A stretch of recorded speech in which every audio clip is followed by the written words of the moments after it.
At 03:17 am, el 14 de febrero de 1945, en algún punto perdido del Valle de Cal, al oeste de Schmidt, el cabo ingeniero Tomás Echevarría, de 23 años, se arrodilló bajo la lluvia helada para clavar por última vez un perno improvisado en una viga que, según cualquier manual militar, jamás debería haber estado allí. Frente a él, iluminados apenas por lámparas cubiertas con ponchos para no delatar la posición, 5 soldados de la 78th Infantry Division esperaban su señal, respirando humo y frío. Nadie debía oírlos, nadie debía verlos, porque lo que estaban construyendo no era un puente autorizado, ni seguía las especificaciones del cuerpo de ingenieros. Era algo que no existía en los mapas, hecho con fragmentos arrancados de casas destruidas, tablones de establos quemados, y en palabras de Echevarría, con la última esperanza que quedaba en ese valle. La historia empieza exactamente allí, en ese minuto anterior al amanecer en el que la humedad se mezcla con el olor a madera podrida. Echevarría, hijo de un carpintero vasco que emigró a Nueva Jersey, servía en la compañía B del 33rd Engineer Battalion, una unidad que, sobre el papel, debía abrir caminos, limpiar minas y montar puentes Bailey según el reglamento. Pero en realidad, desde diciembre de 1944, el Valle de Cal se había convertido en un cementerio de Bailey incompletos, vigas reventadas, tanques atascados y hombres que no volvían. El terreno era un laberinto estrecho rodeado de pendientes fangosas, bosques densos y un enemigo que conocía cada curva como si la hubiera tallado con las manos. Cada intento previo del ejército estadounidense por cruzar el torrente había terminado igual. Un Sherman cayendo al agua, una emboscada de mortero, o un pelotón preso en la orilla contraria sin apoyo. Esa noche, sin embargo, no se trataba de una operación rutinaria. Era una necesidad desesperada. En la colina 400, al otro lado del torrente, la compañía Fox llevaba aislada casi 2 días, rodeada por elementos del 272, Volksgrenadier, sin suministro y con gran parte de los fusiles congelados.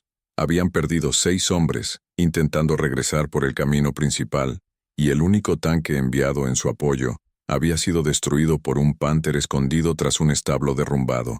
Los comandantes ya hablaban de retirarse, pero retirarse en ese punto significaba entregar un paso crucial para toda la ofensiva hacia Schmidt, y eso era algo que nadie quería asumir en su informe. Oficialmente, no había manera de cruzar tanques antes del amanecer. El terreno no lo permitía, los manuales lo prohibían, las estructuras disponibles eran insuficientes, pero Echevarría no creía en imposibles.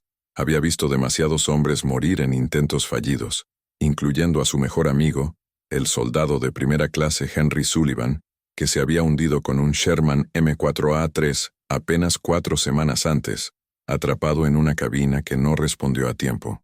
Nadie culpó al terreno. Nadie culpó a la planificación. En el informe se escribió, error de conducción bajo condiciones extremas. Pero Thomas sabía que no era un error humano.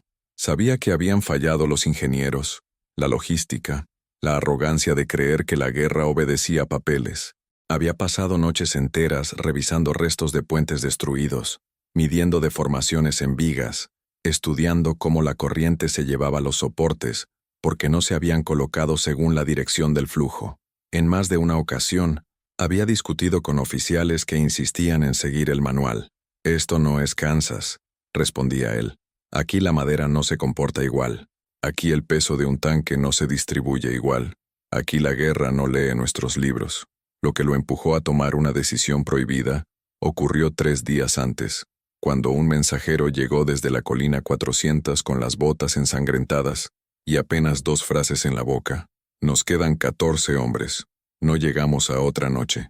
Entre esos 14 estaba el subteniente Robert McAllister, un chico de Minnesota de apenas 21 años, que había bajado varias veces al valle para pedir reparaciones rápidas en sus fusiles congelados.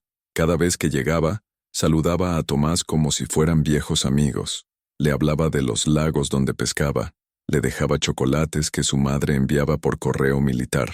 La última vez que lo vio, McAllister tenía una venda improvisada en el brazo y una expresión que no combinaba con su juventud. Esa mirada quedó clavada en Echevarría como un clavo oxidado.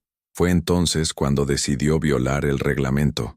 Esa misma noche, mientras el resto dormía, fue al galpón donde se almacenaban tablones recuperados de las casas bombardeadas de Commerscheit.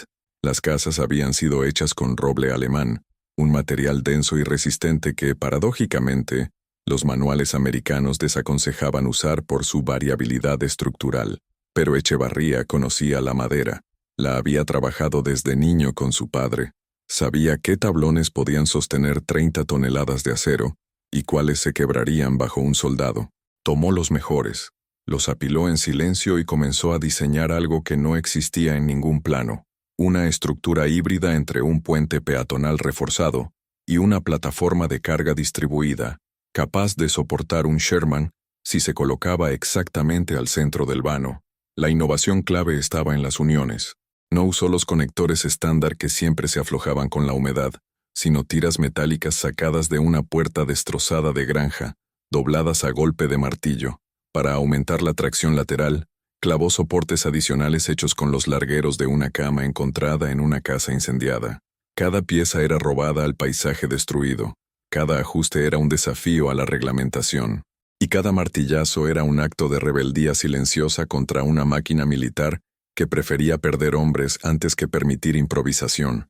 Lo hizo a escondidas, bajo la luz tenue de una linterna envuelta en una camisa para no delatar la posición. Durante horas, trabajó solo. A veces detenía el martillo para escuchar. El valle tenía un sonido peculiar a esa hora. Hojas goteando, troncos crujidos por la humedad, pasos lejanos que podían ser alemanes o simplemente el eco de su propio miedo. El olor a aceite húmedo, mezclado con tierra removida, formaba una atmósfera espesa. Sus dedos estaban entumidos. Tenía polvo de madera incrustado en la piel. En un momento, se cortó la mano con un clavo oxidado y apenas notó el dolor. Envolvió el corte con un trozo de tela arrancado de su camisa térmica y siguió trabajando. A las 01:40 am, ya con 3 soldados de confianza ayudándolo, empezaron a mover la estructura pieza por pieza hacia el torrente. Sabían que patrullas alemanas recorrían la zona a intervalos irregulares y que cualquier ruido seco podría atraer fuego de mortero. Por eso avanzaban centímetro a centímetro, hundiendo las botas en el barro que tragaba sonidos. 2 veces tuvieron que detenerse por completo cuando escucharon voces en alemán a menos de 100 metros. Temblaban, pero no retrocedían. Lo único que los impulsaba era la misma idea que no dejaba dormir a Tomás.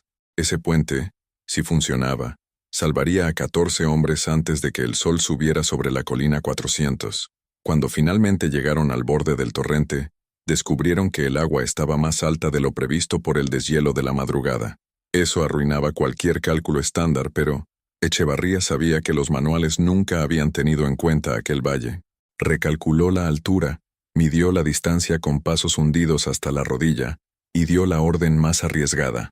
Lo colocamos igual. Ese fue el momento en que la historia comenzó. Cuando dieron el primer empujón para deslizar la estructura hacia el agua, el sonido fue tan leve como un suspiro, pero para ellos pareció un trueno. Echevarría contuvo la respiración. El torrente del Caul no era ancho, pero su corriente traicionera había arrancado vigas completas en intentos anteriores, arrastrando incluso partes metálicas de puentes Bailey que parecían imposibles de mover. Ese arroyo había decidido la suerte de hombres y máquinas, como si fuera una frontera viva que no quería ser cruzada. Ahora, en la oscuridad absoluta, la madera improvisada de casas destruidas avanzaba sobre el cauce con una fragilidad que podía quebrarse en cualquier segundo. Tomás sabía que no tenía margen de error. A su espalda, los hombres esperaban órdenes, y al otro lado, a varios cientos de metros, la compañía Fox seguía contando minutos como si fueran vidas. El siguiente desafío surgió en cuanto la estructura tocó la primera corriente lateral. Las vigas se desplazaron ligeramente, apenas 2 centímetros, pero Tomás lo sintió como un golpe seco en el estómago. Si la base se movía más, el peso de un tanque podría partir todo. Ordenó que 2 soldados se adelantaran para asegurar el extremo usando una cuerda trenzada hecha con tiras de lona militar. Aquella cuerda, que no estaba diseñada para ese tipo de tensión, era el equivalente a colgar la vida de 14 hombres en un hilo. Los soldados avanzaron con pasos lentos, tanteando el agua helada que les llegaba a la cintura. Uno de ellos, el soldado Miller, resbaló y estuvo a punto de caer por completo, pero el cabo Hansen lo sostuvo antes de que la corriente lo arrastrara. Nadie dijo una palabra. En ese momento, cualquier sonido podía significar un disparo, y cualquier luz, una bengala alemana que iluminara el trabajo clandestino. A las 02:12 am, la mitad de la estructura estaba ya en su posición final. Era un puente irregular, asimétrico, con tablones de roble que parecían más parte de una casa rural que de una obra militar. Pero cada pieza había sido medida por Tomás, con una intuición forjada en los talleres de su padre. Sabía dónde la madera debía flexionar, dónde debía resistir, dónde el peso del tanque se distribuiría según el eje de la torreta y la dirección de los eslabones de las orugas. Mientras los demás aseguraban las vigas, él repasaba mentalmente cada punto crítico, cada posibilidad de fractura. Sentía la responsabilidad como un peso físico en el pecho. Si fallaba, no quedaría solo en un error estructural, quedaría en la memoria como el hombre que intentó salvar vidas con un puente hecho de restos, y terminó matando a todos. Fue en ese instante cuando recordó a Sullivan, su mejor amigo, el mismo que se había hundido con el Sherman en diciembre. La imagen le volvió como un latigazo. El tanque entrando en el agua, el rugido del motor ahogado, las burbujas saliendo desde el blindaje como si la máquina respirara por última vez, el casco de Sullivan golpeando la escotilla interior mientras intentaba salir. Tomás había llegado minutos después, demasiado tarde, y desde entonces cada vez que veía un tanque aproximarse a un cruce improvisado, sentía el mismo nudo en la garganta. Ese recuerdo lo impulsó a trabajar más rápido, casi con furia contenida, porque ese puente no era solo madera y clavos, era la única manera de evitar que otro hombre muriera atrapado en una cabina de acero. La lluvia, fina pero constante, comenzó a convertirse en aguanieve. Cada gota hacía que la madera crujiera diferente, y Tomás escuchaba esos cambios como si fueran mensajes. El sonido del roble mojado era particular. Si crujía de forma aguda, era señal de tensión extrema. Si lo hacía de forma grave, significaba que la estructura estaba asentando bien. A las 02:39, escuchó un crujido grave. Era una buena señal. Dio la orden de avanzar con la colocación del tramo final. Pero justo cuando 3 hombres se agachaban para fijar la última viga, un destello apareció en el cielo. No era un relámpago. Era una bengala alemana lanzada desde algún punto del bosque. Una luz blanca se expandió sobre el valle, iluminando el torrente, el barro, los troncos, los rostros tensos de los ingenieros. Durante 2 segundos quedaron expuestos. Tomás gritó apenas un murmullo urgente. «Quietos. No se muevan». Sabía que esa bengala no había caído exactamente sobre ellos, pero sí lo suficiente como para que cualquier observador alemán detectara actividad inusual.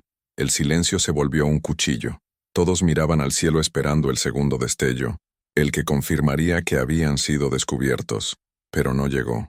La bengala murió lentamente y la oscuridad volvió a tragarse el valle como una bestia hambrienta. Tomás soltó el aire que había estado conteniendo desde que la luz apareció y retomaron el trabajo sin una palabra más. Ahora avanzaban con algo parecido al vértigo. Estaban tan cerca que retroceder era impensable. A las 03:03 am, la estructura quedó finalmente asegurada en ambos extremos. El puente, aunque rudimentario, tenía la geometría suficiente para soportar un Sherman M4 si éste avanzaba en línea recta, sin desviarse un solo centímetro. Tomás se arrodilló por un momento, no para descansar, sino para tocar la madera con la palma abierta, como si pudiera sentir en ella la respuesta final.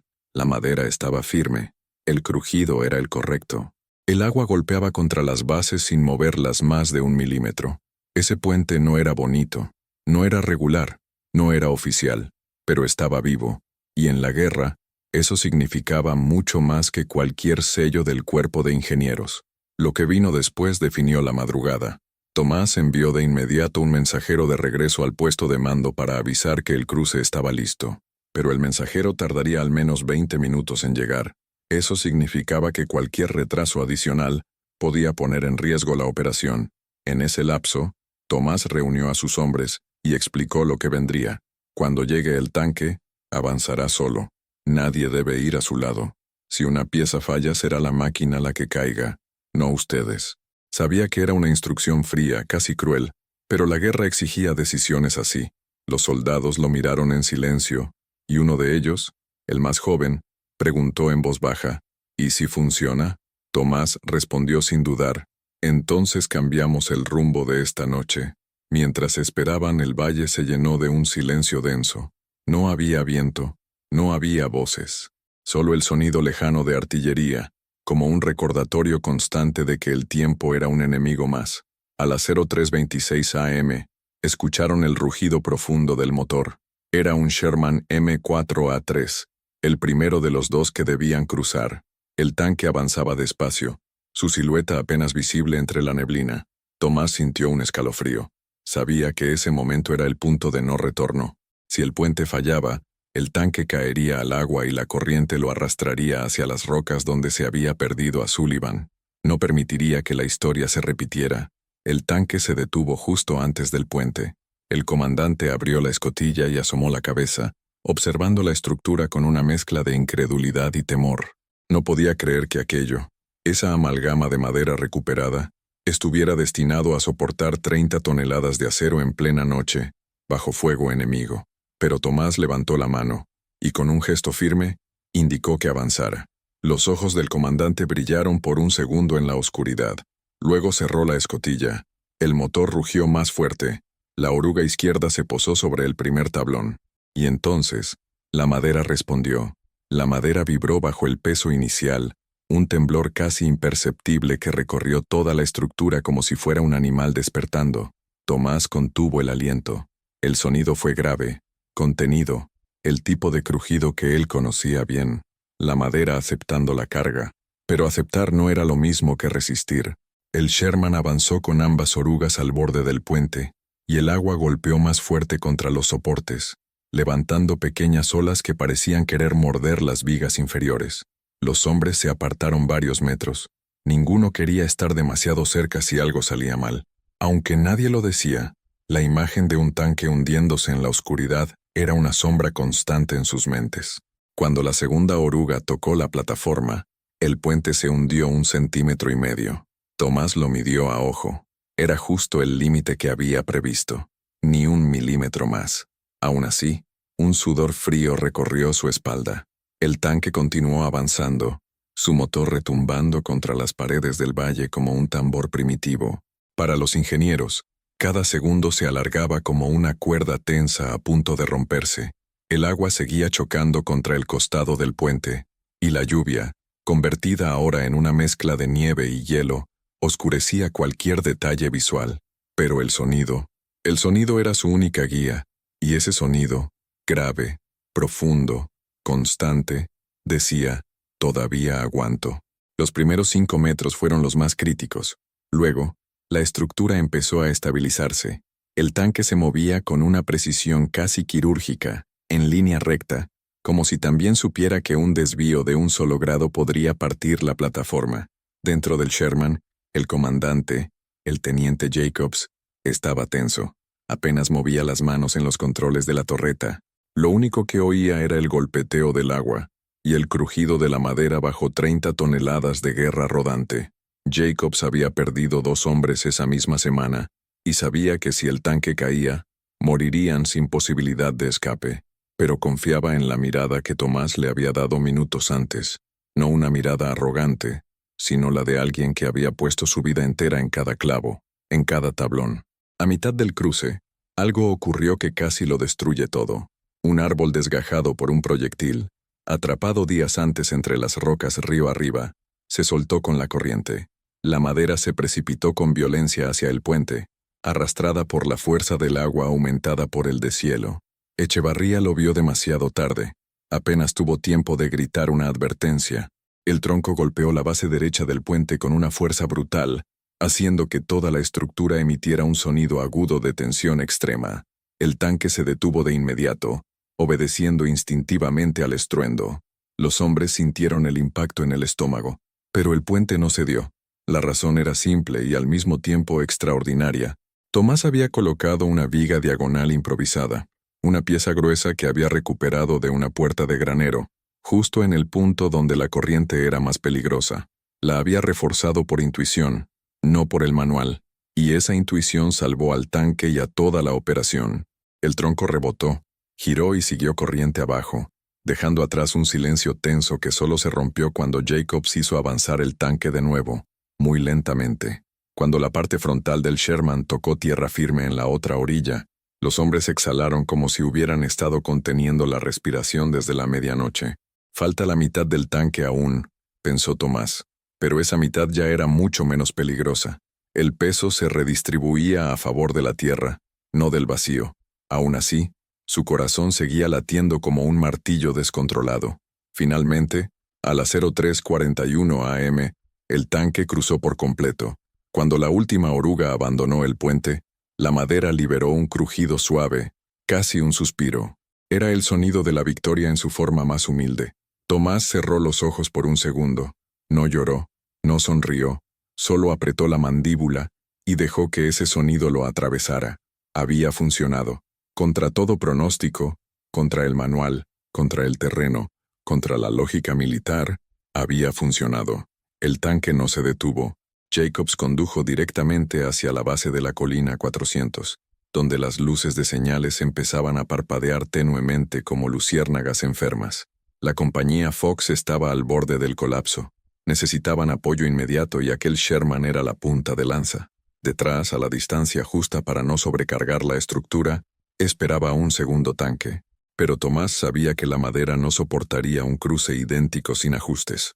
Así que, antes de que el mensajero regresara, ya estaba corriendo hacia el puente para reforzar la viga derecha, esa misma que había resistido el golpe del tronco. Su mano sangrante dejó marcas rojas sobre la madera. No tenía tiempo para pensar en su propio cuerpo. Cada golpe de martillo era un latido adicional para los hombres que esperaban en la colina.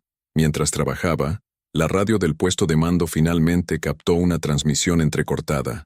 Fox, resistiendo, munición, casi nada. La voz era débil, pero bastó para endurecer la determinación de todos. A las 03:49, el mensajero regresó y confirmó que el segundo tanque debía cruzar en menos de 5 minutos. Tomás gritó instrucciones rápidas, ajustó la tensión de la cuerda y revisó los puntos de contacto. La estructura estaba mojada, fría, castigada, pero todavía vivía. El segundo tanque, un M4A1 con blindaje más ligero, se aproximó. Su comandante levantó la mano en señal de saludo. Tomás respondió apenas con un movimiento de cabeza. No había espacio para palabras. Cuando la primera oruga tocó el puente, Tomás ya estaba contando mentalmente cada crujido, cada microflexión. El tanque avanzó un poco más rápido que el primero, quizá por exceso de confianza o por la urgencia de la misión. Y justo cuando llegó al centro, la madera emitió un sonido agudo que no estaba en la paleta habitual que él conocía. Ese sonido significaba peligro. «¡Detente!», gritó Tomás, pero el rugido del motor y la nieve que caía apagaron su voz. El tanque avanzó medio metro más. Solo medio metro, pero suficiente para que una de las vigas laterales comenzara a torcerse visiblemente. Los ingenieros vieron cómo la madera se arqueaba bajo el peso. Uno de los soldados, petrificado, murmuró: «Va a caer», pero Tomás no lo permitió. Corrió hacia el borde del puente. Se arrodilló, metió la mano bajo la estructura sin importar el riesgo y comenzó a golpear una cuña adicional, una pieza de madera gruesa que había quedado como reserva, justo en el punto de torsión. Cada golpe de martillo era una negociación con la muerte. La cuña entró apenas 2 centímetros, y ese mínimo fue suficiente para redistribuir el peso. La viga dejó de torcerse. El sonido agudo desapareció. El tanque siguió avanzando, más lento, más cuidadoso, como si hubiera sentido el peligro. Cuando la oruga trasera tocó tierra firme, Tomás cayó sentado en el barro, exhausto. Los demás corrían hacia él para levantarlo, pero él solo levantó una mano indicando que estaba bien. Su respiración era pesada, su cuerpo temblaba, no por frío, sino por la conciencia de lo que acababa de evitar. Si ese tanque caía, bloquearía por completo el cruce y condenaría a los hombres en la colina.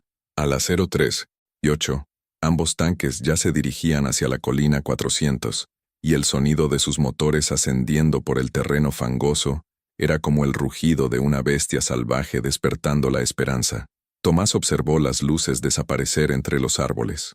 Sabía que lo que vendría sería lo más arriesgado de todo, la misión en sí, pero también sabía que, sin ese puente hecho de casas destruidas, sin esa rebelión silenciosa contra el reglamento, sin esa madrugada de trabajo clandestino bajo nieve y miedo, ninguno de esos tanques habría avanzado un solo metro, y la compañía Fox no habría vivido para ver el amanecer. Cuando los motores de los dos Sherman desaparecieron entre la neblina del bosque, el valle quedó sumido en un silencio que parecía irreal después de tanta tensión acumulada. La lluvia helada seguía cayendo, formando pequeñas ondas sobre el torrente y resbalando por la madera del puente, como si quisiera borrar las huellas de lo ocurrido. Tomás se incorporó lentamente, limpiándose el barro del uniforme sin mucha convicción.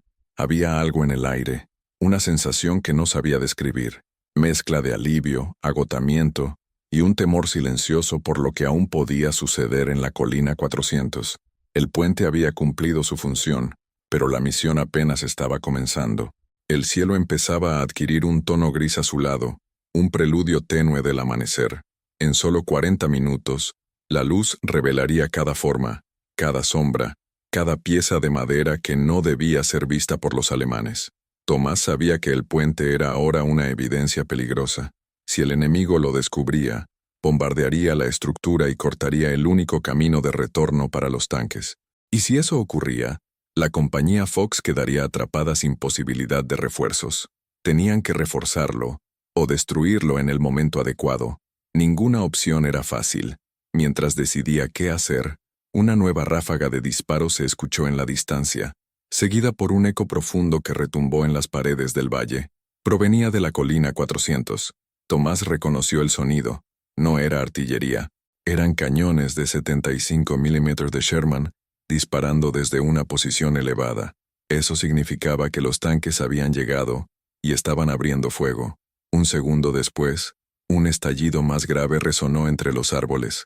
Una explosión de mortero, o tal vez un Panzerfaust alemán impactando en la zona. La batalla había comenzado. Tomás reunió a sus hombres.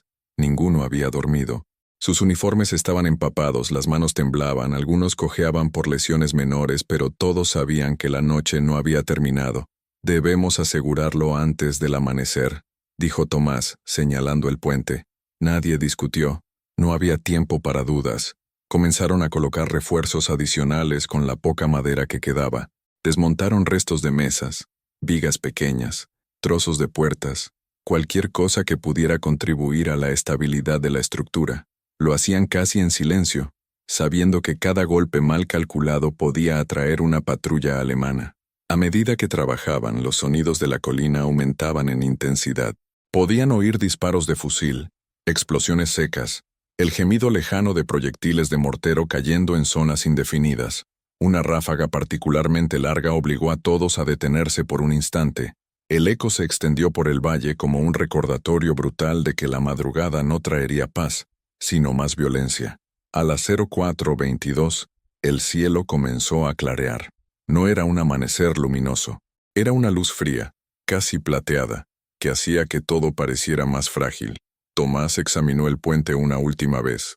Estaba firme, pero no podía evitar sentir que era un milagro haber llegado a ese punto. Su mente regresó al tronco que golpeó la base, al sonido agudo que casi quiebra la viga durante el segundo cruce.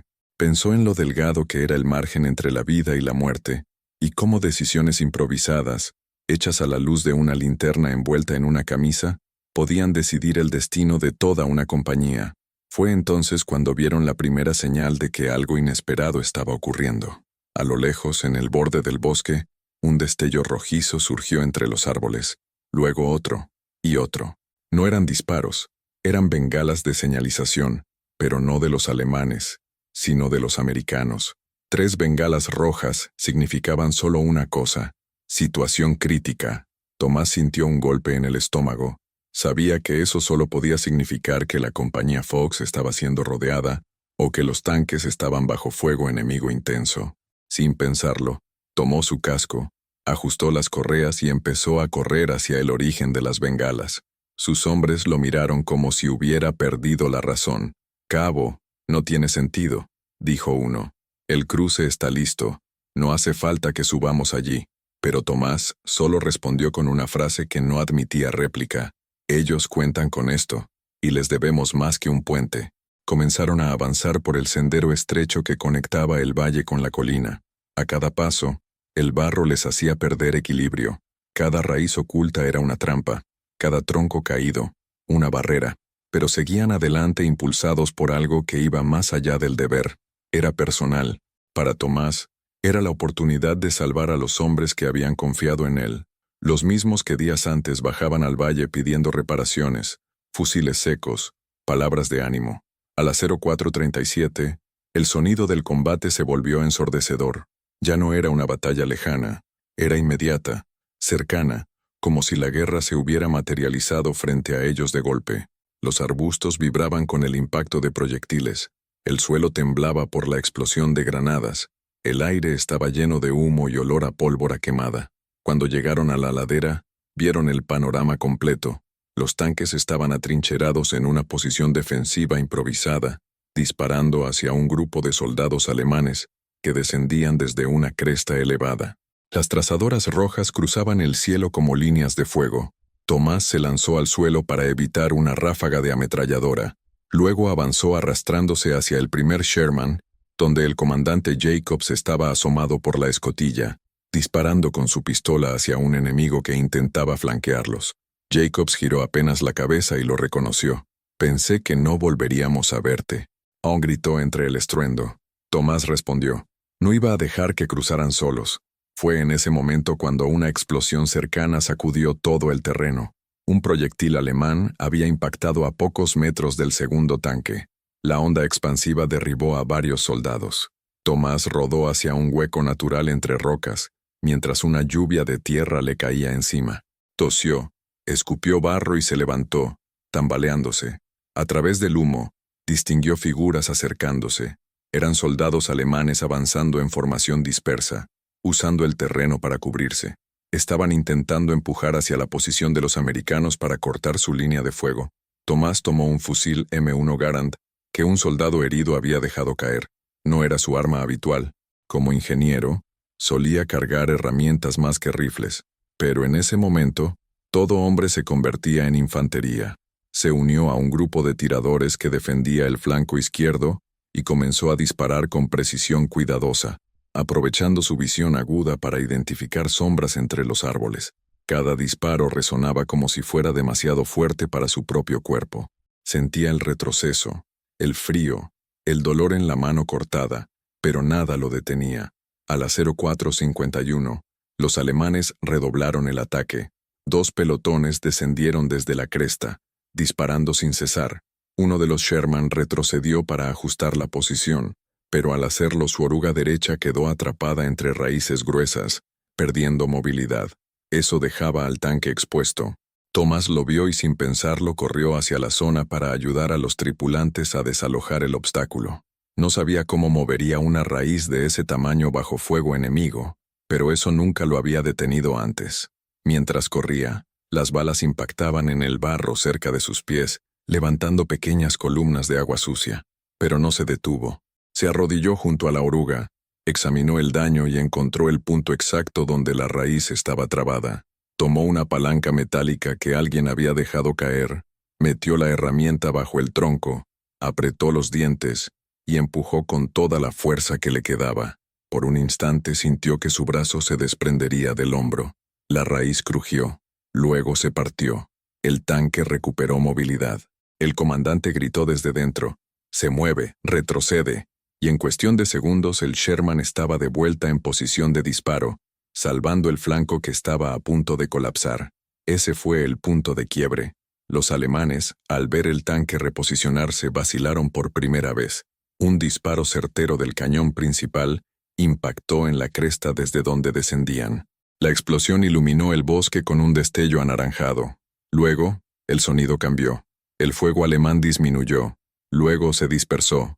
Luego se apagó. A las 05:09, los supervivientes enemigos empezaron a retirarse entre árboles, dejando atrás cuerpos, armas y el eco de un asalto fallido. Cuando el silencio por fin volvió, fue un silencio distinto. No era tenso, ni expectante. Era el silencio pesado de los que sobreviven, Un silencio que parecía decir, lo logramos, pero ¿a qué costo? Los hombres de la compañía Fox, sucios, heridos, agotados, comenzaron a salir de sus posiciones. Algunos cojeaban, otros tenían las manos temblorosas. Todos miraban a Tomás como si estuvieran viendo a alguien que no debía estar allí, pero cuyo rostro agradecían como el del hombre que llegó justo cuando el destino parecía sellado. Jacobs bajó del Sherman y caminó hacia él. No dijo mucho, solo colocó una mano sobre su hombro y murmuró, «Lo que hiciste esta noche cambiará más que este valle». Tomás no respondió. Miró hacia abajo, hacia el bosque, hacia el puente improvisado que seguía oculto bajo las sombras de la madrugada. Ese puente había permitido todo. Ese puente, nacido de restos de casas destruidas, había cambiado el curso de la batalla para la compañía Fox, y nadie, fuera de los hombres que estaban allí, sabría jamás su historia.